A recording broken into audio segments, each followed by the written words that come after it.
I'm not teaching, I'm publicly learning. Hi and welcome to Learning for Life in the UK test part 180. UK currency is on the page 64. While doing risk training, and if you participate in risk training, that's at your own risk. So UK currency. So first, what is a currency? We're getting to explain it. A currency is basically what type of money is paid with. So basically that's the money, but there are different types of money. For example, you can have by monopoly 5,000 something, but with that money you can't pay. And you can have money, whatever, but with that money you can't pay. But you can pay with the money pound or sterling, pound sterling. And that is the money, they can't do it properly, which is paid with in the United Kingdom. Or you can pay in Europe with the euro. Or you can pay in the United States with the US dollar, in Canada with the Canadian dollar, Australia with the Australian dollar, and so on. You can pay in Mexico with pesos and so on. I'm not even sure. The currency in the UK is the pound sterling, and the symbol is basically an F.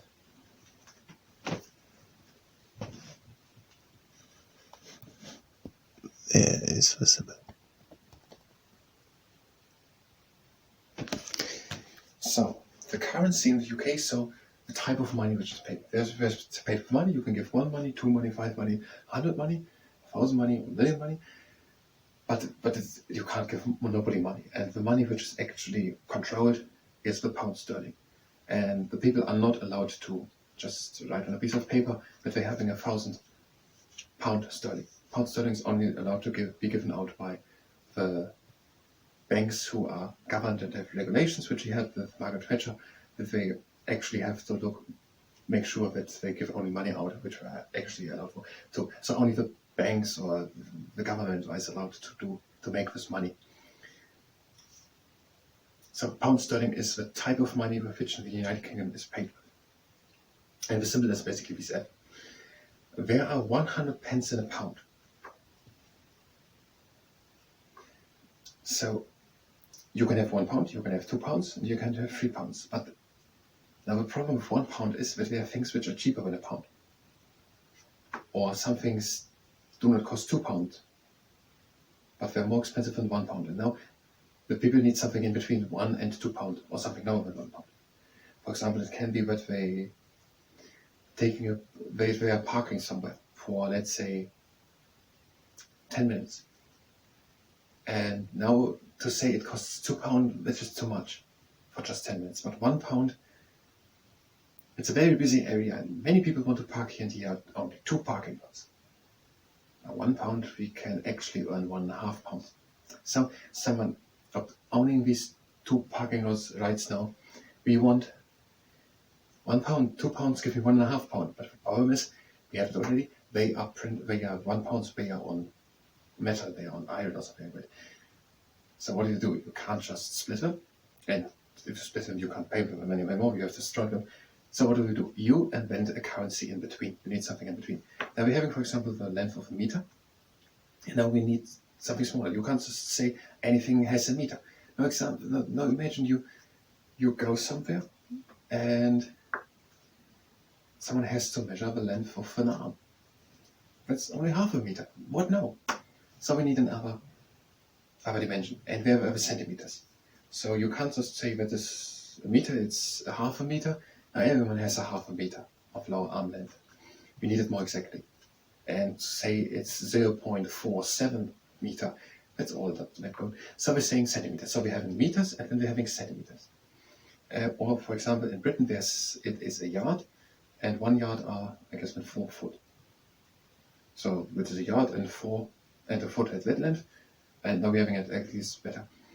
And there must be something smaller than foot. Or something like that. There's meter and centimeter. And in the United Kingdom there is pound and pence. So in 1 pound are 100 pence. So if someone is now renting these parking lots for 10 minutes and we want 1.5 pound, they gonna write, we want 1 pound and 50 pence. We want 1.5, so half of 1 pound. 1 pound has 100 pence in it, 1 pound equals 100 pence. So instead of giving 1 pound, you can also lay 101 pence piece. This way, if you actually want to do it, and if they want to take it. and we're having the time to wait for you for 5 minutes to label 100 pence pieces, and you actually want to carry around 100 pence pieces all day. And now imagine you want to buy something for £50, and you're carrying with you 5,000 of these coins. You're gonna get a broken back. So we need something in between, and now we're having 150, and now 100 pence are £1. So the parking lot costs £1 and 50 pence, and you're going now laying down £1 and 50 of these 1 pence pieces. But someone was so intelligent and said, let's make something specifically for 50 pence. We come to it in a moment with an asterisk for the 50 pence, but there's 5, 10, and 20 at least. So 100 pence are £1. There are 100 pence in a pound. The denomination values of currency are, so values is the brackets for denomination. So values is the explanation of denomination, and it fits with what we're saying now. We're saying now in the next sense where 1 pence, 2 pence, 5 pence, 10 pence, 50 pence, these are the £50, not 50 pence. So we have 1 pence, 2 pence, 5 pence, 10 pence, 20 pence, 50 pence, £1 and 2 pound coins. And when in notes on this paper form, there are 5, 10, 20, and 50 with an asterisk. 5, 10, 20. And the denomination, and this is the values. Denomination is another word for values? No, I don't think so. Values can be a denomination. I think it's that way around. So what does the word denomination mean? Denomination. That means how we are separated, I think. We're taking the word, we're getting more familiar with the word, we are understanding it so far because of the brackets. These are the values. So there exists the 1 pence piece, the 2 pence piece, the 5 pence piece, the 10 pence piece, the 20 pence piece, the 50 pence coin, the £1 coin, and the £2 coin. So you don't have always to lay down 50 of these 1 pence pieces. You can just lay down the 1 50 pence piece, or 2 20 and a tenner, and a 10. They probably also have some nicknames, but they are not written here. And then in notes, so in paper form, there is the 5 pound, the 10 pound, the 20 pound, and the 50 pound. Maybe they don't exist anymore. I heard something somewhere. And 50 pound. Northern Ireland and Scotland have their own banknotes, which are valid everywhere in the UK. However, shops and businesses do not have to accept them. In Northern Ireland and in Scotland, there are own banknotes. They are given out by the banks of Northern Ireland and by Scotland. And people can pay with them. They are valid, so they are worth. As I said, the monopoly money is not worth in the United Kingdom, but you can pay with Northern Ireland money or with Scotland money. As they're saying that a supermarket, a shop, or a business does not have to accept them. I'm not sure if that happens. Maybe it does. But it's also that now we're doing we haven't even started. We're going to do the full wrist training, and then we're not going to do anything more. If you have time left, we go back to the invention. Sign the warning. We are having a board and step sense, and if you participate in the wrist training with on risk, having a hands form to fists next to us. We do a spotlight, and we're bringing the fists down and up. Heading them down and up. And we're having 3 rules. The first rule is we're stopping immediately as soon as we feel pain. The second rule is that we are going only as far as we can go with a little bit of effort. And the third rule is that we are not overdoing it. So this will be the last time. Now we're doing flashlight. Again, hands form to fist next to us, bringing them to the inside and to the outside.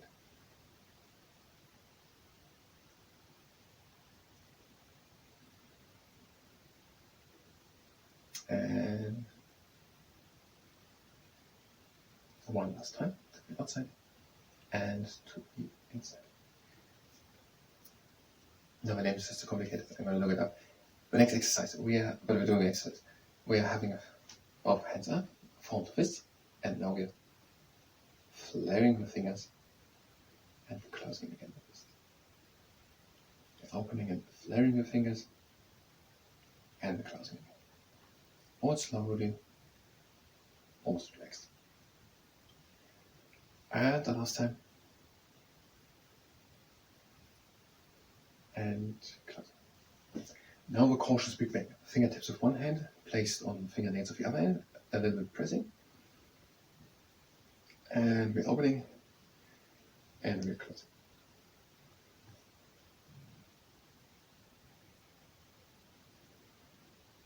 And the last time. And now on the other side. So this hand on top of this hand, and a little pressing, and slowly these fingers opening against the resistance of these fingers, and then closing again under resistance, with resistance against these fingers. And the last time, opening and closing. Now with T-Rex in the morning, with hands out of flat hands, and we bring these flat hands down, and again up, and down, again up, and the last time, because we're doing quite a lot of exercise here. And now with T-Rex in the gym, if you don't have a tennis ball, you can just do it with an over. Take the tennis ball in the hand and you press with moderate force against it, or you just make a strong fist. And release again.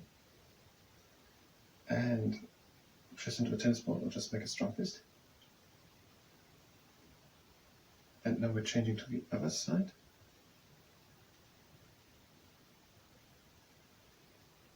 Press into a tennis ball, or make a strong fist and release again. And press it again onto the tennis ball, and release again. And the last time, press again onto the tennis ball, and release again. Now we're having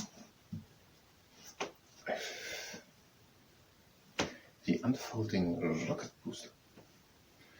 We are having long arms and hands folded to fists. And we bring them first to the inside, so into flexion. And we're having strong fists. Now we bring this fist to the outside, to extension, and we're layering the fingers. So that's why it's called rocket booster. We have unfolding rocket booster. And again to the inside. Make again fists. Strong fists have long arms. And with all under pressure a bit. And to the outside, the flat fingers. And one last one. To the inside.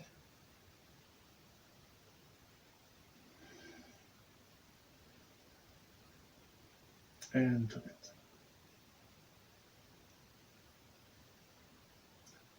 And now just with relaxation, we come with moderate pressure of the middle part of the lower arm, where it is directly above the place where the extended digital muscle lies. And on the other side.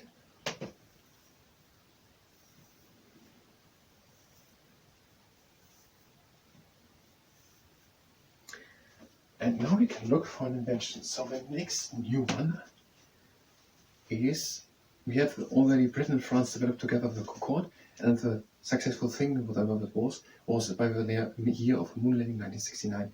The first flew.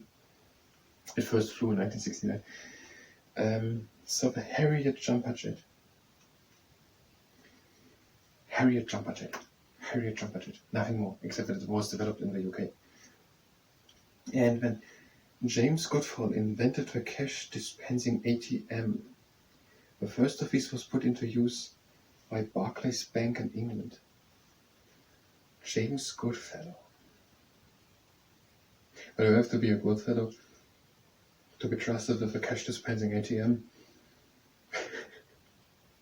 bank. It's actually not that bad.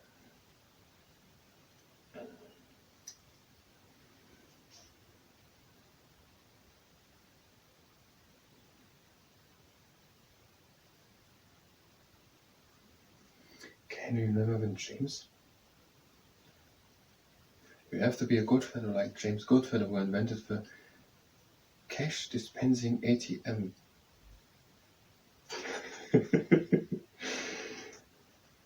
And this was in the 1960s. First opened in 1967, Barclays Bank's Enfield. It's not the worst. You have to be a Goodfellow like James Goodfellow.